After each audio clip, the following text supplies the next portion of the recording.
And indentations of fingernails. The daughter, Camille Espanier, was found in the chimney, and the mother in a room in the rear. Apartment chamber. Yes. Actually, bedroom. And her body. And indentations of fingernails. Was fearfully mutilated, and on an attempt to raise her.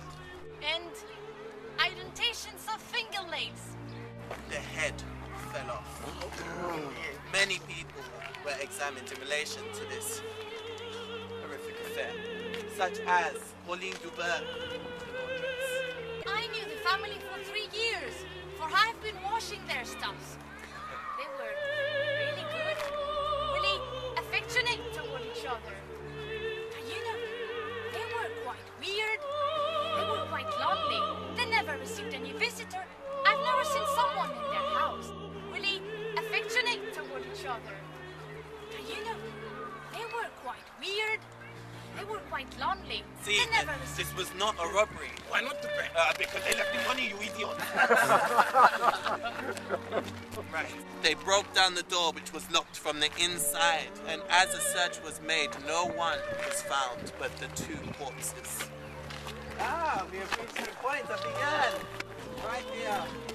These was actually made in the 1800s. 1800s. It is identical to this one. But obviously not. So sorry. Come on, tell the story. Baudumar, he was a physician on the case. He found the mother and the daughter. As the daughter's body was chopped up the chimney, and they brought her body down. She had marks around her neck. I began to think it was not a man. How can a man be that strong and powerful to throw a woman's body all the way up the chimney? Between you and me, I think it was an animal.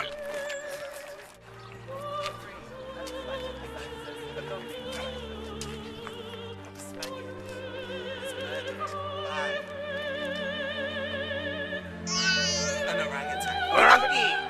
The orangutan escaped from the circus. Maybe. Maybe the orangutan was upset. Maybe. Maybe the orangutan started climbing the building. Maybe. And maybe the orangutan saw Madame and her daughter on the floor. Maybe. And maybe the orangutan scared Madame and her daughter. Maybe. And maybe the orangutan was scared. Okay.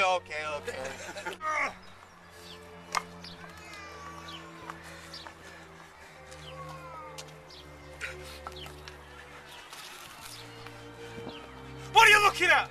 Go around!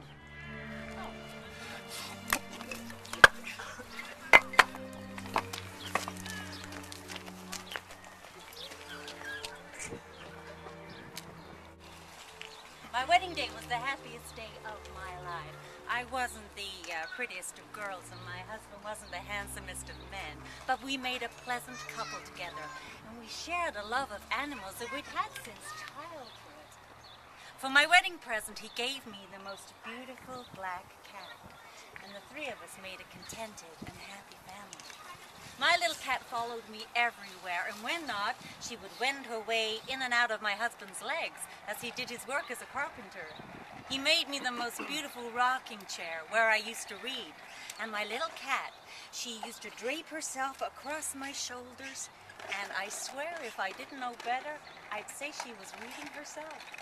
My husband said this was the only fur collar I was ever going to get. We were very happy for a long time. But I noticed my husband getting increasingly irritated by my little cat. And once he used to love as well as I did. And once I saw him, he kicked her quite viciously when she got in his way. He started to go into town, drinking. And my little cat and I, we learned to stay out of his way, avoiding him with his drunken rages. One night, I confronted him, and I asked him to mend his ways. And then he raised his hand as if to strike me, but my little cat was too quick for him, leaping through the air, scratching his face. We both ran and hid, and I did not see my little cat for a whole week. When she came back, to my horror, I saw that her right eye had been gouged out. One day, I saw my little cat. She was basking in the sun by a tree. So content, happy even. Her disfigured face, it was cool against the green grass. Suddenly, out of the corner of my eye, I saw my husband striding towards her, a shovel in his hand. Without thinking, I ran to where he was, and as he pushed the weapon down, I managed to stay his hand, my eyes burning fiercely into his as he lowered the spade down by his side. His eyes were... What was that? Certainly wasn't the man I married. I turned and walked into the house. I had not gone but 3 steps when suddenly I felt the most earth-shattering blow. It cleaved my very soul in two as the spade came down, smashing my skull into 1,000 smithereens. I don't know what happened then, or what is happening now, really. I feel no pain. I don't really feel anything at all.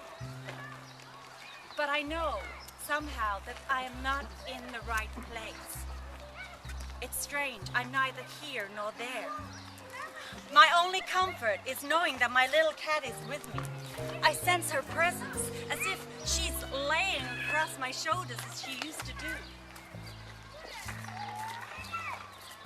Time has no meaning. I feel trapped somehow, and yet I'm also safe at the same time. It's strange. I feel dislocated.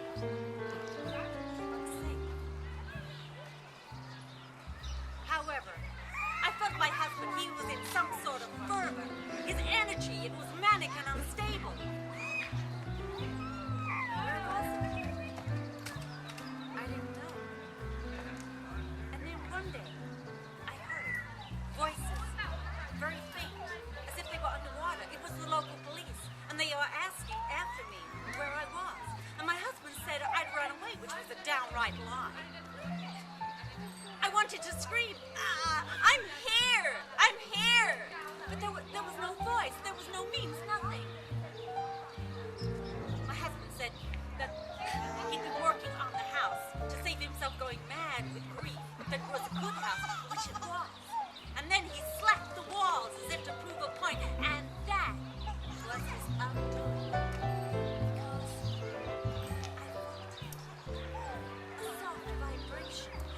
To make my little cat mew piteously. She was clawing and scratching and screeching to high heaven.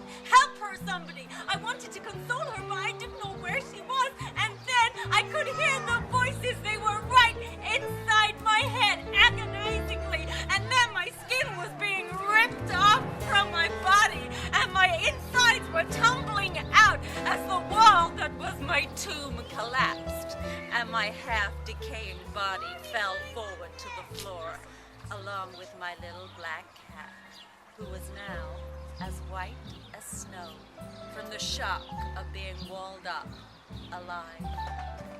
I saw that same shock etched upon my husband's face, the shadow of the noose swinging behind. And then, suddenly, I was raised up higher and higher into the most exquisite rapture and blissful peace. I was free at last. I knew that I would never have to encounter my husband ever again, and I would wait contentedly until my little cat, my one true friend, would eventually join me.